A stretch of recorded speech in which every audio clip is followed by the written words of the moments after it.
Hello guys, તમારું સ્વાગત છે અમારા વ્લોગમાં। અને આજે આપણે સવારમાં કારખાને આવી ગયા, એટલે કારખાને તો કોઈ હતું નહીં। આપણે કાન ગેટની ચાવી હતી એટલે ગેટ ખોલીને આપણે આવી ગયા કારખાનાની અંદર। તમે જોઈ શકો છો કે આપણું આ કારખાનું છે વાકરોળ ચોકડીની।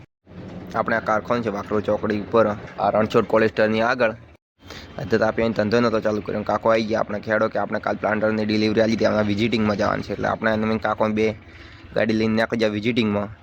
અમે કાકો બે ગાડી લઈને ફરડાટ અમે વિઝિટિંગમાં પહોંચી ગયા। તમે પછી અહીંયા પહોંચ્યા એટલે પ્લાન્ટર બધું સેટ કરી દીધું, કાકાને બતાવી દીધું કે આ ભલો રેડી ઝણનાટ હેડે છે પ્લાન્ટર। કાકો રેડી રાજી થઈ ગયા સામેવાળા કે અમારે પ્લાન્ટર હવે ઝણનાટ હેડે છે,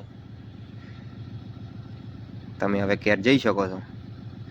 એટલે પ્લાન્ટરનું સેટઅપ બીજું કરી ઝણનાટ પાળા કાઢીને બટાકાનું એને વાવેતર ચાલુ કરી ત્યાંથી અમે નીકળી ગયા। એટલે કાકો કે આપણે કે બાળારામનું મંદિર નજીક જ છે, એટલે કાકો એમ કે આપણે જબરા બાળારામના મંદિરે દર્શન કરવા। એટલે અમે પહોંચી ગયા બાળારામ મહાદેવ શંકરના દર્શન કરવા। તમે જોઈ શકો છો કે અમે આ મહાદેવના મંદિરે આવી ગયા છીએ અને આ મહાદેવજીના દર્શન કરી લીધા છે। અને હવે દર્શન કરીને હવે આપણે રિટર્ન થઈ ગયા છે। તો જય માતાજી મિત્રો, તમને અમારો વ્લોગ ગમ્યો હોય તો અમારા વ્લોગને લાઇક શેર અને સબસ્ક્રાઈબ કરી દેજો મિત્રો। જય માતાજી, મળીએ હવે આગલા વ્લોગમાં।